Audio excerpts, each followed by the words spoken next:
Hi, friends. Welcome back to the Supported Wife Society. I hope you're having a good Monday, since that's when this comes out. But I have really been sitting here all week and just thinking about what I wanted to release on Monday. And I had other episodes pre-recorded and ready to go, and none of it felt right to me. Um, I think it's been obviously last week was, or like this past week has just been so heavy on a myriad of fronts, and I don't want this to be like some big political episode or anything like that. But I would be remiss not to mention anything that's been going on. And so, in the last week, the videos have come out, of Irina being stabbed on that train and the amount of people who just watched and didn't do anything. And then Charlie Kirk being assassinated on Wednesday. 9/11 was on Thursday. Like it was a heavy week. And I felt different. I mean for 2 days I didn't eat, I didn't sleep. It's just it hit me different. And watching these videos of Erica Kirk walking her husband to Air Force 2 with Vice President Vance, and just thinking about her children and, the fact that, she'll never get to decompress her day with him. They'll never say a prayer together again. Um, they won't get to raise their children together.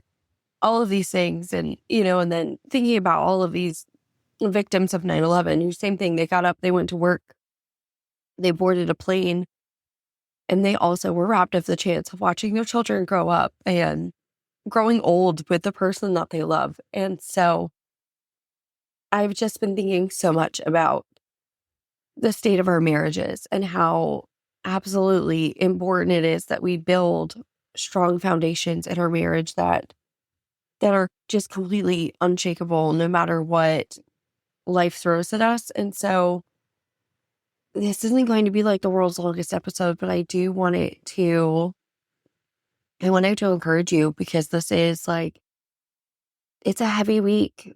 It's a heavy week, and maybe you're not ready yet to talk about it, but I really do think that um strong family units, like strong marriages are the foundation of a strong community, right? I think that when the marriage has cracks, when there's something going on, um, I think everything else kind of follows, right? I think that, right, when the marriage is struggling, the family struggles. And when the family unit struggles, you see struggles in schools, you see struggles in communities.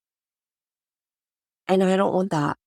I just don't want that. I want couples that are so ridiculously in love with each other that your kids are grossed out by how much you love each other. I want them to feel so secure in their home because their parents are secure in the relationship, right? When the parents are secure in the relationship, the kids feel secure. Right? The kids feel secure. When they see this love modeled, they feel secure. And when they feel secure, they're showing up differently in school, and then they're showing up differently in the community. And typically I find like parents who, couples who are in love and secure in their relationship are also going out and doing things in their community. And there's just this, it's a different sense. It's a different feeling. And so I want that. I want that. And so I just want to give you like three kind of anchors to like tighten up the foundation of your marriage, right? So the first is to have this unity of vision. I think the world is very noisy. I'm recording this, immediately after the press conference that Governor Spencer Cox gave after they arrested the alleged assassin. Uh, and I'm going to say alleged. My years of journalism told me we use the word alleged. Um, so they've arrested the alleged assassin. And so I say all that to say, like, in his press conference, he was talking about just the fact that we're not meant to consume everything we consumed in the last week. We're not meant to do that as humans. We're not hardwired for that. And so he was like, turn your phone off, go touch grass, go hug a neighbor, serve your community. And all I could think about was the vision that you have as a family. I think the world is so noisy. The world tells you to find a different spouse, that, open marriages are okay and cheating is okay. And if he's not serving you, then leave him. Like, the world is so noisy. It's so noisy. But couples who know what they're building, right? They don't get pulled apart by the storms that come, and they will come. But do you have a shared vision of family values? What are your family values? Do you talk about them? Do you have the same financial vision? What are the goals? What's the budget? Are you guys comfortable spending the same amount? Do you have the same vision for parenting, for community, for your faith? Like, what does that all look like? What does service look like in your family? What is the vision? And are you and your spouse aligned on that vision? If you don't know your spouse's vision for the future, if you don't know what your partner wants the future to look like, if you don't know all of their core family values, if you don't know their philosophy on finances, if you don't know those things, sit down and have the conversation this week. Please sit down and have the conversation. Because if you do not have a shared vision, you are going to grow apart. You are going to grow apart. So sit down and have the conversation. Figure out what you guys value together and work toward it together. And then the next thing to just kind of help the foundation here is shared leadership. One person should not be carrying the entire weight of the family. Or one person should not be carrying the weight of an entire, like, it just shouldn't, okay? One person should not be the default parent. There shouldn't be this decision fatigue. There shouldn't be those things. You guys are a partnership. You got married, you're a partnership. And so see where you can delegate, see where you can share responsibility a little bit more, and have that conversation. Have that conversation. You should not be carrying the entire mental load for your family, my friend. You should not also then be the default parent. Women or adults, I guess, as a whole, I mean, we make like 35,000 decisions a day, obviously most of them on a subconscious level. And so if you're doing that, just on a regular basis, but then you're also making the decisions for the kids and the household and the bills and the activities, like, no wonder you're stressed. And so you have to share responsibility. If you want your marriage to last, you have to share leadership and responsibility with each other. When you step back, I promise your husband is going to step up, and it's going to create a space where you can start to receive more, and your marriage will rebalance. It will recalibrate itself.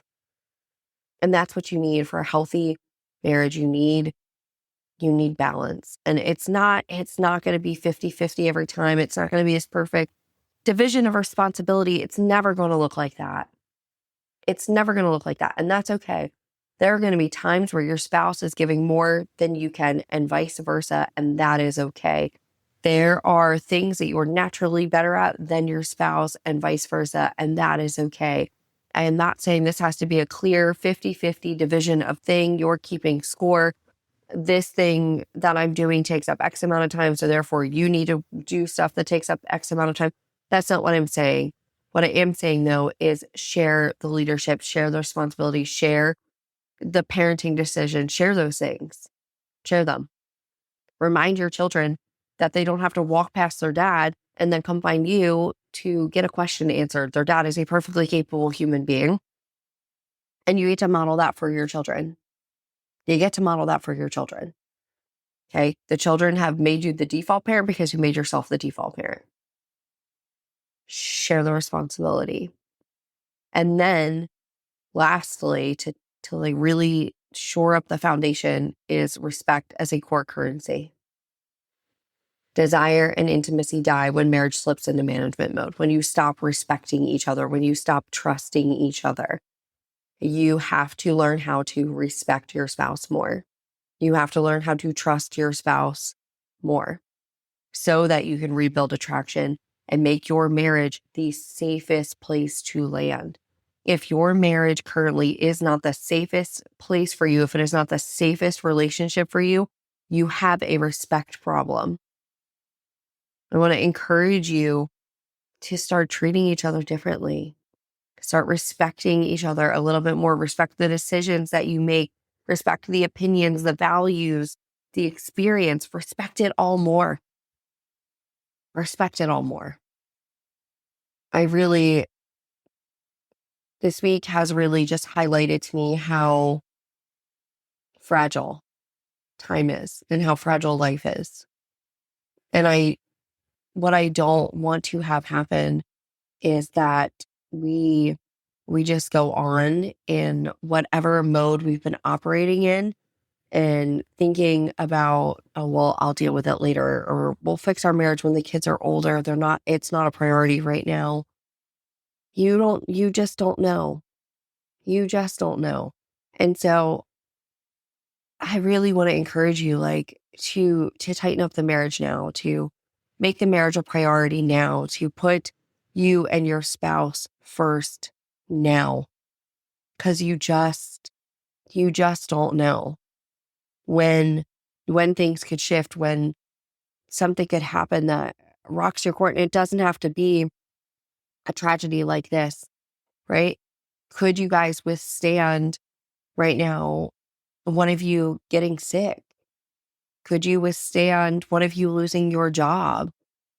Could you withstand losing a parent and it not shaking you guys to your core? Like, could you handle, a foreclosure? I don't know. Could you handle a car accident? Like